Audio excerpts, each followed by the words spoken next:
আল্লাহ জান্নাত বানিয়েছেন কোন মুত্তাকির জন্য? الذين ينفقون في السراء والضراء والكاظمين الغيظ والعافين عن الناس والله يحب المحسنين।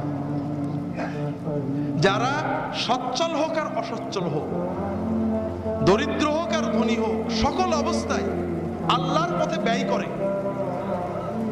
আল্লাহর পথে ব্যয় করে মানে পীর সাহেবের হাদিয়া দেয়, ঠিক না? না, আল্লাহর পথে ব্যয়ের ভিতরে আলেম ওলামাদের হাদিয়া দেয় খারাপ না, এটাও একটা নফল ব্যয়।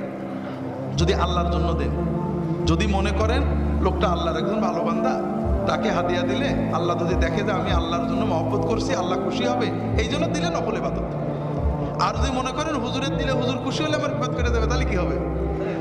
সর্বনাশ। আল্লাহর পথে ব্যয়ের সবচেয়ে বড় হলো পিতাকে দেবেন, মাতাকে দেবেন, আত্মীয়কে দেবেন, স্বজনকে দেবেন, গরিবকে দেবেন, এতিমকে দেবেন, আশেপাশে যত মানুষ আছে মানুষকে দেবেন। কথা বুঝতে পারেননি? এটা হলো আল্লাহর পথে ব্যয়। গরিব হোক ধনী হোক, সব অবস্থায়।